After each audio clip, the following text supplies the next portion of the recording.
Sagaro, the founder and the executive director of Circle of Care, a full name being Circle of Care for Families of Children with Cancer. And welcome, Liz, to WNHH 103.5 to The Great Give. Thank you so much for having me here today. So, if people want to support your organization, about which we're going to find out a lot of stuff, it's an organization a bit new to me. They can go to thegreatgive.org and go down the list to Circle.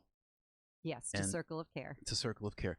So you were telling us that tell us when the organization was founded, and it's for support of families where there are kids with a cancer diagnosis, and tell us what a kid is these days with your organization. It's not just a little kid. No, Circle of Care was founded in 2003, just about 16 years ago, by myself and another woman named Dawn Leidenheim. She and I met during our children's treatment for pediatric cancer. And as a result of the experience that we had, we wanted to give back. And we started with this very small idea of a day of diagnosis care package, because when a child is diagnosed with cancer, it's very different than an adult. It's considered an emergency, and they go immediately to the hospital. And if you live in Connecticut, there are only 2 hospitals who treat pediatric cancer, Yale New Haven Children's Hospital and Connecticut Children's Medical Center in Hartford. So chances are you will be very far from home, family, and friends. You'll be flung into a medical environment that's very unfamiliar, and you will be there for weeks, possibly even a month at initial diagnosis. So our Day of Diagnosis Care Package, which we call a Bag of Love, has all the essentials to help families make that transition to hospital life in those first few days when everything is so overwhelming. It contains basics like toiletries that you don't have, a food car, a parking voucher. Parking's very expensive at the hospitals. And it contains resource materials. We have a book that we've written, which we call the Purple Pages, which is a directory of resources for families that they will need at different times on the journey.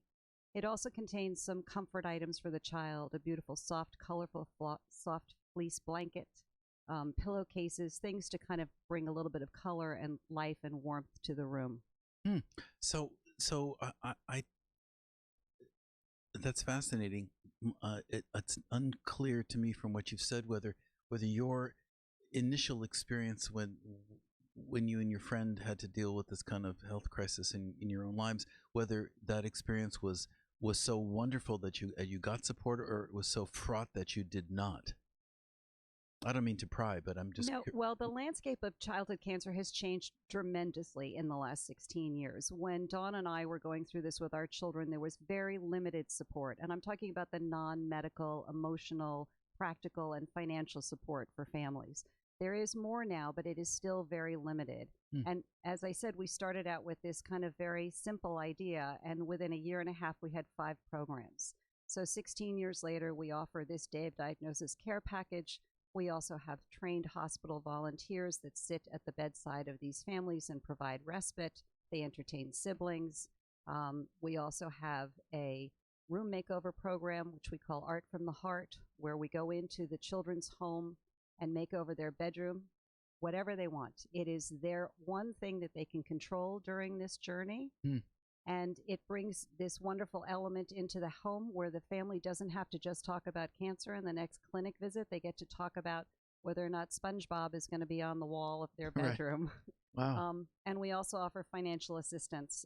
This is probably our most critical program at this juncture. The financial assistance. Because it is shocking, but 70% of families of children with cancer experience a financial crisis at some point during their child's treatment. Treatment for pediatric cancer typically lasts 2 to 3 years. Wow. It's a very long time out of a child's life and out of a young family's life. And so you stay with these families for the duration of the diagnosis, illness, and treatment. Yeah. Yes, we've devised a kind of a series of programs that meet the changing needs over those 2 to 3 years. So we have our Day Diagnosis Care Package, which they need right away. We have telephone mentoring, which we pair families who have had the same type of cancer with a child the same age with newly diagnosed families. We have our room makeover program, which is good once you're 6 months or a year into this. We have sibling programs to help support the other children at home. And by the time you've been doing this for a year and a half or 2 years, the financial assistance becomes even more critical. Hmm. So there are different programs that we have at different times. I'm talking with Liz Salguero of the Circle of Care for families of children with cancer. And how many families is your organization able to deal with, and do you do this mainly with volunteers, or how is the workload deployed? There are about 185 to 200 children diagnosed with cancer in Connecticut every year, Mm-hmm. which translates to between 500 and 600 families and children who are in ongoing treatment. We are a volunteer-driven organization. We have 1.5 staff people to Okay. help us, but we have very dedicated board of directors and longtime volunteers who help to make all of these programs work. And it's primarily in the Hartford area and Greater New Haven area. That's the hospital treatment, but then you do the room makeovers and what have you all across the state, wherever people happen to live. Wherever they happen to live, and we have a team that's within reach of them. I would imagine that your experiences and the experiences of volunteers are well, inspirational and heartbreaking all at the same time. This is very rewarding work. As I said, we just started out with this very small concept, and 16 years later, we are a critical resource for families who have children with cancer here in Connecticut. And they find out about you by way of referral from the hospitals, the social workers in the hospitals. Yes. Give them your card, your number. Yes, as well as word of mouth. I'm amazed at how many phone calls I get from people saying, "My neighbor's daughter just," or. And then you take it from there. Yeah. It's complicated work, right? You have to. How do you match your volunteers with different situations? Because each situation must be unique. You were telling us that the children that you give assistance to, the families, range from little kids to people in their 20s. Yes, well, pediatric cancer is kind of a changing marketplace, so to speak, in that when we first started 16 years ago, it was defined by infants to age 18. And shortly after we started, the age range was raised to 21. Mm-hmm. And now the hospitals are treating pediatric patients up to age 26. So your birth date doesn't necessarily have anything to do with what is the most successful protocol for your type of cancer. They are finding that more and more young adults are having more successful outcomes by being treated in children's hospitals with children's protocols. So maybe we're off subject here, but if you're as fascinated as I am by the Circle of Care, go to thegreatgive.org and support this wonderful organization. So tell me, can you speak in kind of layman's language about how protocols or treatments for pediatric cancers are different from, the kinds of chemotherapies and radiation stuff that we're familiar with adults? So I'm not a doctor, and we are a non-medical organization. Understood, but you must. But living in this world the way we do, yes. Chemotherapy and radiation are the primary treatments for children or adults with cancer. Mm-hmm. It's a different cocktail of drugs that are given depending on what the protocol is that the doctor is choosing. We have a fantastic national organization called the Children's Oncology Group, mm-hmm. and they work in concert with all the children's hospitals across the country to refine the protocols for each different type of cancer annually. There are 13 different types of childhood cancer, and within each one of those, there's another subset. So it is a very diverse group of children who are undergoing very serious treatment. The most wonderful thing is that almost 86% of children survive cancer today. The survival numbers are really, really positive. No, that's much higher than adults. Much higher. But that's because children are. That's because they've been working very hard for the last 40 years to come up with better treatments. Uh-huh. But there are a handful of cancers that are not treatable, and that's where the research is going in the future. And this group COG is one of your resources, or it's not connected with Circle of Care. Yes, no, it is just a national research organization. Hmm. And as you look at your organization and I guess the sustained number of kids diagnosed with cancer every year, what are the needs of the organization? If somebody is listening to the greatgive.org and really what would you want new resources to go to if you could have your wish?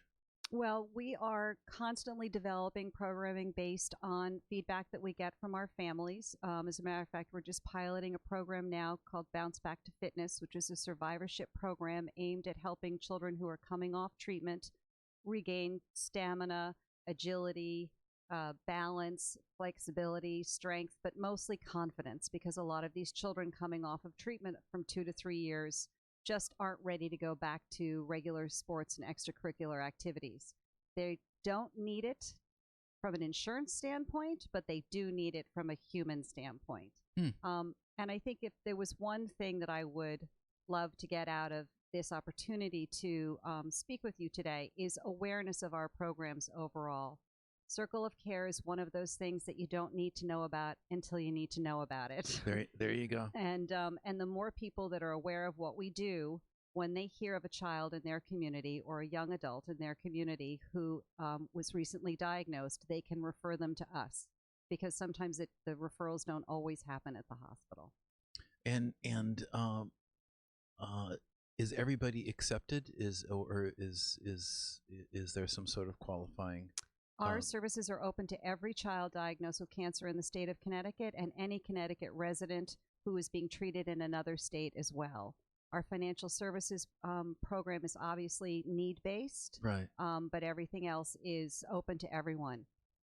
Our room makeovers are done in homes where we wish we could rebuild the whole house for them, because that's what they need, but we can't. And it's also done in beautiful homes where you wouldn't think they would need a room makeover. It's not about that. It's about providing a moment of joy and a bit of control for that child. And does a volunteer who comes in to do a room makeover, or a volunteer who comes in and helps a 9 or 10-year-old get their balance back or their strength back so they could try out for a sports team? Do you provide training for your volunteers? Yes, Or how yes. does that work? Because all of the different volunteers go through different types of training. Yes. This sounds like a very labor-intensive, training-intensive organization. How do you manage all of that? Well, we have a lot of repeat volunteers, which really helps. We do training sessions for our hospital volunteers about 3 to 4 times a year. That is the most intensive level of training that we do. We do Art from the Heart trainings for those teams once a year. We are working with certified cancer exercise and physical therapy specialists in our new Bounce Back program. Mm-hmm. Our financial assistance program is not run by volunteers. We do that all in-house. Right. Our bags are prepared in-house and delivered by volunteers to the hospital. Mm-hmm. So it's a variety of different levels. And somebody who has been trained becomes the trainer for the next family or next group of people. And when we work in teams, which we mostly do, 1 or 2 people from the team will peel off and 2 more people will be replaced, but the majority of the team still has the knowledge. I'm talking with Liz Salguero of the Circle of Care, a wonderful statewide organization for families of children with cancer.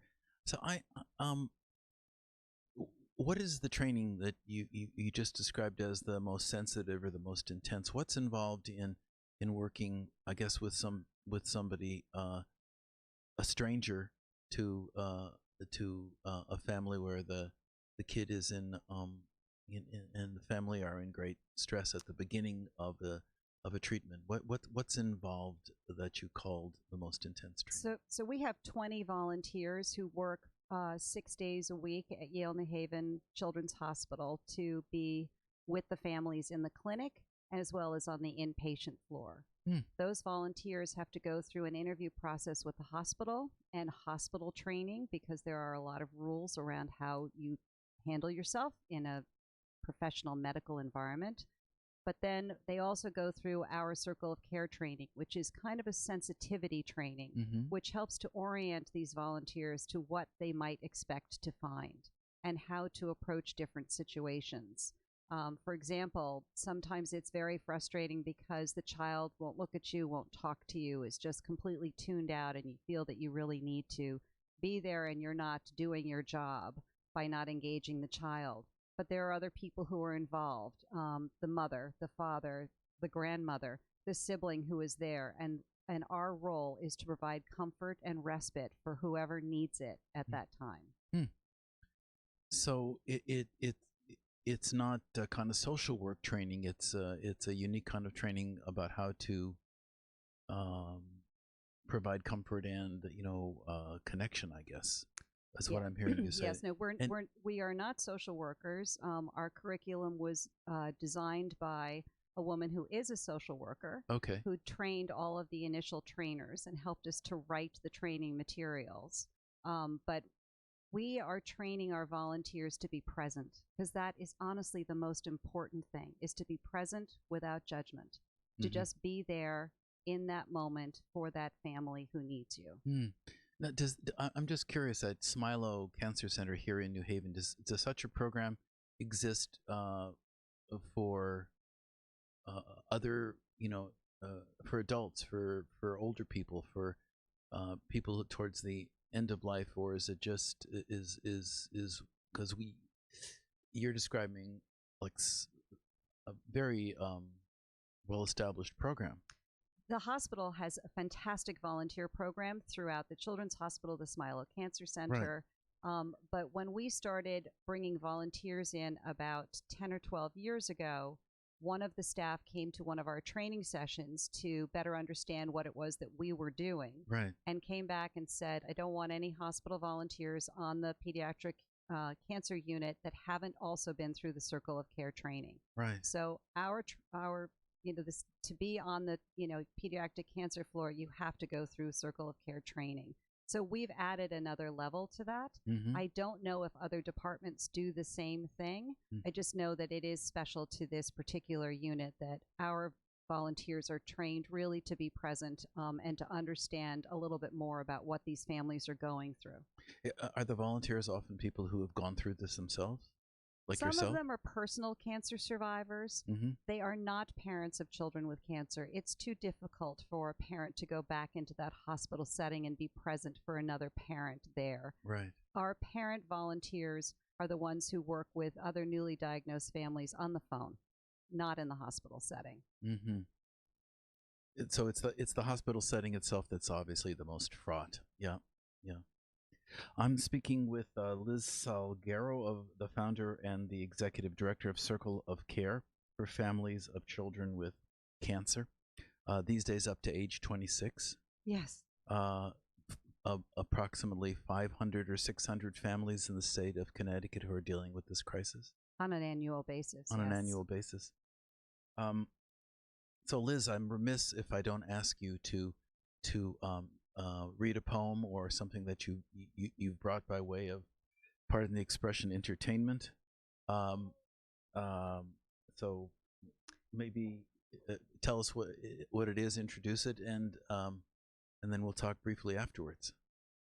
Okay, so first I just want to say one more thing, kind Please. of a little bit about Circle of Care, Please. and that is that when we decided to give back to this community, that we had been the recipients of so much love and wonderful medical care, Dawn and I decided that we did not want to go into the world of research. We wanted to go into an area where we could help families today.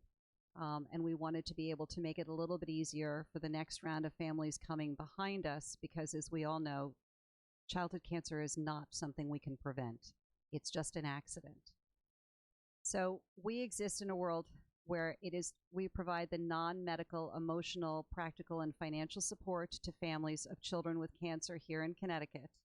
And it's just important to note that of the billions that are spent every year on cancer in America, less than half of 1% goes towards supporting the families during that journey. The rest is spent on research and medical. So I chose a poem to read today because it really does express what our most important mission is, which is until no child has to hear that you've been diagnosed with cancer, we will be here. It's just what we do. We are just here to help families from day one to wherever the journey leads. This is a poem called What Cancer Cannot Do. It is an unknown author. What cancer cannot do. What cancer cannot do. Cancer is so limited. It cannot cripple love. It cannot shatter hope. It cannot corrode faith.